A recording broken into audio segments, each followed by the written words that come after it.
Hello to everyone. इस वीडियो के अंदर हम ट्राई कैच और फाइनली ब्लॉक के बारे में बात करने वाले हैं इन रिएक्ट। देखो पहले मैंने इसका एग्जांपल किया है, उसी के हिसाब से मैं आपको इसके बारे में बताऊंगा सारी चीज़ें। पहले हम क्या करेंगे, इसकी डेफिनेशन देखेंगे, सारी चीज़ें देखेंगे जिसके हिसाब से ये वर्क करता है। उसके बाद हम देखेंगे why do we use try catch block in our code. उसके बाद हम डायरेक्टली डेमो एग्जाम्पल की तरफ बढ़ेंगे कि कैसे हमने पुट के इन अंदर इस ट्राई कैच को यूज़ किया था। तो स्टार्ट करते हैं विथ इट्स डेफिनेशन। तो try catch block in React is use to handle errors. देखो एरर्स को हैंडल करने के लिए हमें क्या यूज़ करना पड़ता है, ट्राई कैच ब्लॉक को यूज़ करना पड़ता है। जब भी हम ट्राई के अंदर जो भी कोड लिखते हैं वो काइंडली एररेबल होता है, मीन्स एरर प्रोन होता है।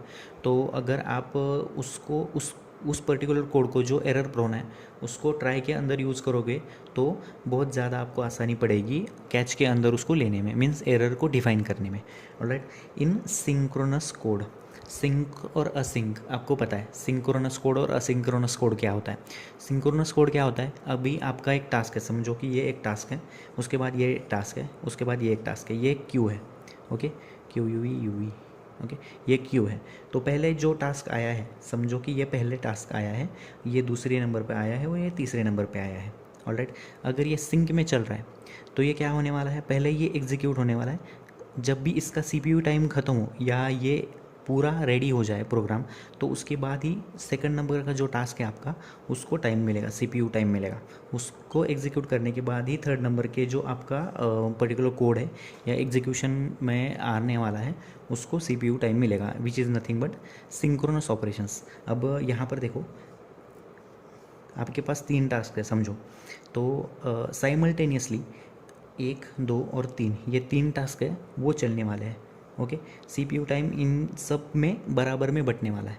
तो आपको ऐसा लगेगा कि ये एग्जीक्यूट हो रहा है लेकिन ये भी साथ में एग्जीक्यूट हो रहा है और ये भी साथ में एग्जीक्यूट हो रहा है। This is nothing but asynchronous programming in programming language. Okay, तो ये असिंक्रोनस के लिए सिंक्रोनस के लिए यूज़ होता है। And also inside async await, देखो यहाँ पर क्या असिंक अवेट क्या कौन सा है, सिंक्रोनस प्रोग्राम को एग्जीक्यूट करवाने में यूज़ होता है हमारे पास असिंक और अवेट। ये कौन सा है, असिंक्रोनस ऑपरेशंस, और ये सिंक्रोनस ऑपरेशंस। तो इसके लिए भी यूज़ होता है और इसके लिए भी यूज़ होता है। ओके, इन फंक्शन लाइक एपीआई कॉल्स। देखो यहाँ पर जब भी आप एपीआई को कॉल करते हो, एक तो डेटा आने वाला है, एक तो डेटा नहीं आने वाला है। अगर आपको आने वाला डेटा दिखाना है तो वो ट्राई के अंदर लिख सकते हो आप, अगर नहीं आया, कोई प्रॉब्लम हो रहा है तो उसको कैच के अंदर लिख सकते हो। ये हमने पहले भी किया है लेकिन थ्योरेटिकली हमने उसकी कंसेप्ट नहीं जानी थी। ऑलराइट, तो कॉल्स, ओके, एपीआई अगर आपको कॉल करना है तो एपीआई कॉल का जो कोड है जो कि एरर प्रोन है वो आप ट्राई के अंदर लिख सकते हो। ऑलराइट, अब ये कहाँ पर यूज़ करते हैं, why do we use try catch block in our React application, वो देखेंगे। देखो रिएक्ट का जो एप्लीकेशन है वो रन टाइम जो एरर होते हैं,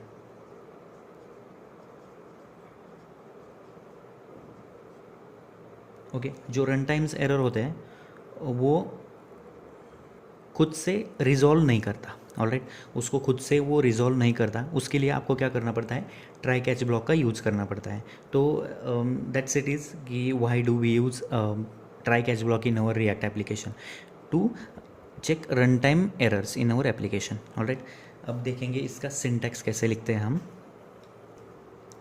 देखो सिंटैक्स लिखने के लिए हमें क्या करना पड़ता है, पहले ट्राई ब्लॉक लेना पड़ता है, ट्राई। ओके, अब आप ट्राई ब्लॉक किस में ले सकते हो, अगर आपका गेट का ऑपरेशन है तो आपको क्या करना पड़ता है, एक्सेस की लाइब्रेरी आपके प्रोजेक्ट के अंदर डिफाइन करनी पड़ती है। एक्सेस डॉट गेट का एपीआई आपको कॉल करना पड़ता है। उस गेट के एपीआई को कॉल करने के लिए आप ट्राई ब्लॉक का यूज़ कर सकते हो। ऑलराइट, इसके अंदर देखो, इसके अंदर ट्राई ब्लॉक के अंदर एपीआई कॉल कर सकते हो आप। ओके, अगर एपीआई के अंदर से डेटा नहीं मिला तो यहाँ पर चेक लगाओ, अगर डेटा नहीं मिला तो डेटा अगर नहीं मिल रहा है तो कैच के अंदर, कैच के अंदर क्या करोगे आप, एरर डिफाइन करोगे। एरर कौन सा है, कौन सा एरर आ रहा है और कौन सा, या एरर स्टेटमेंट आप उसको देना चाहते हो, एरर। ऑलराइट, ये एरर है, ये एरर स्टेटमेंट आपने उसको पर्टिकुलर जो आपने आपका एरर है उसको दे दिया आपने। ऑलराइट, और फाइनली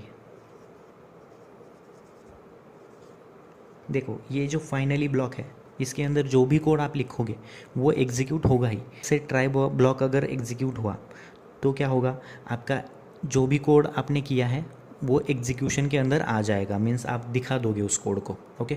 लेकिन अगर इन्फॉर्मेशन नहीं आई, कोई सर्वर एरर है या लिंक आपने ठीक से नहीं डाली है, तो ये क्या होगा, कैच ब्लॉक के अंदर आ जाएगा, ओके। तो अगर ये एग्जीक्यूट हो रहा है, ट्राई ब्लॉक एग्जीक्यूट हो रहा है, तो कैच ब्लॉक एग्जीक्यूट नहीं होगा, क्योंकि वो एरर के लिए लिखा है हमने। और उसके बाद देखो, अगर कैच ब्लॉक एग्जीक्यूट हुआ तो हमारा ट्राई ब्लॉक एग्जीक्यूट नहीं हुआ है, ओके। तो वाइस वर्सा कंडीशन होती है, ट्राई और कैच ब्लॉक दोनों में से कोई एक एग्जीक्यूट होने वाला है। लेकिन इन दोनों में से अगर कोई एक एग्जीक्यूट हो रहा है तो भी, मीन्स अगर ये हुआ ये एग्जीक्यूट हुआ तो भी, और ये एग्जीक्यूट हुआ तो भी फाइनली ब्लॉक आपका एग्जीक्यूट होने वाला है। मीन्स दोनों कंडीशन के अंदर फाइनली ब्लॉक एग्जीक्यूट होने ही वाला है, ये आप समझ लो। फाइनली ब्लॉक के अंदर जो भी आप लिखोगे वो एग्जीक्यूट ही होने वाला है। अब फाइनल ब्लॉक के अंदर हम क्या लिख सकते हैं, लोडर को मीन्स ख़त्म करने के लिए आप लिख सकते हो। जैसे कि आप लोडिंग के लिए डेटा लगाने वाले हो, जहाँ पर लोडर आप लगाने वाले हो, डेटा अगर फेच हुआ तो इस लोडर को आप गायब करके आप यहाँ पर पूरी लिस्ट दिखा सकते हो। लेकिन अगर कोई कैच में एरर आ रहा है, उसके अंदर एरर आ रहा है, तो भी डेटा आप यहाँ पर से, मीन्स एरर का मैसेज आप यहाँ पर दिखा सकते हो by cancelling this particular loader, okay, in finally block के अंदर आपने यहाँ लोडर लिखा, एक ख़त्म करने का कोड लिखा, तो ये पर्टिकुलर जो लोडर है वो ख़त्म हो जाएगा इन फाइनली ब्लॉक, ऑलराइट। तो हम डायरेक्टली प्रैक्टिकल की तरफ बढ़ते हैं कि कैसे हम उसको अपने कोड के अंदर एग्जीक्यूट करवा सकते हैं। ओके, तो हम आ गए हमारे कंप्यूटर की स्क्रीन के ऊपर। यहाँ पर आप देख पा रहे होंगे कि API डेटा फेच नाम से मैंने एक प्रोजेक्ट क्रिएट किया था। तो उसके अंदर हमने बहुत सारे कंपोनेंट्स या बहुत सारे APIs कॉल किए थे, जो कि आप प्रीवियस वीडियोस देख सकते हो मेरे। उसके अंदर हमने पैच का कोड कॉल किया था। देखो यहाँ पर पैच आप देख पा रहे होंगे, जो कि कोड मैंने एग्जीक्यूट किया है।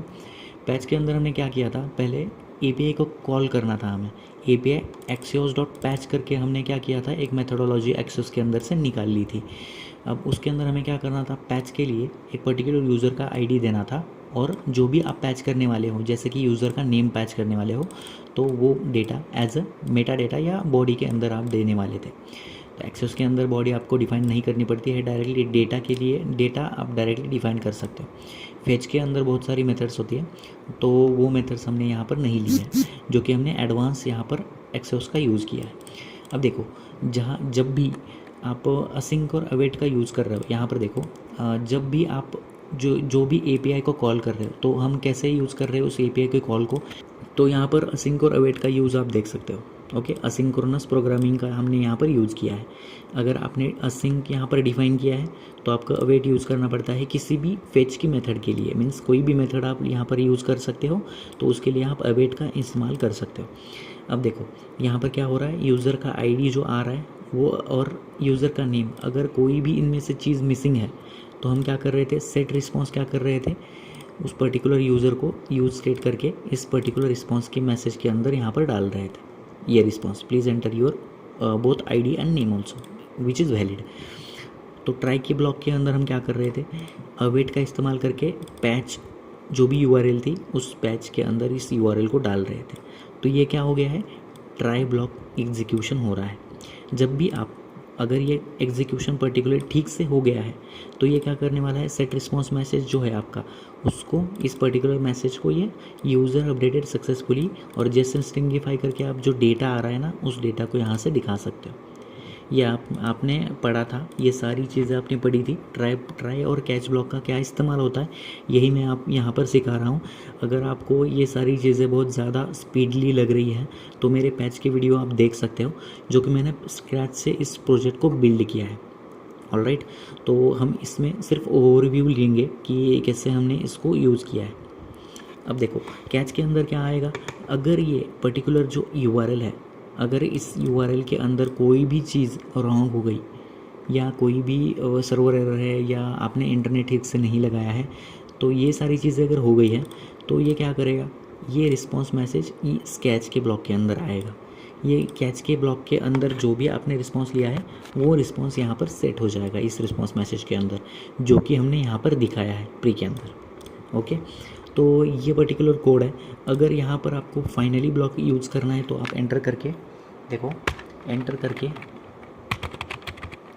फाइनली इस ब्लॉक को एग्जीक्यूट करवा सकते हो। ओके, फाइनली के अंदर जो भी आप लिखोगे वो क्या होगा, वो एग्जीक्यूट होगा ही।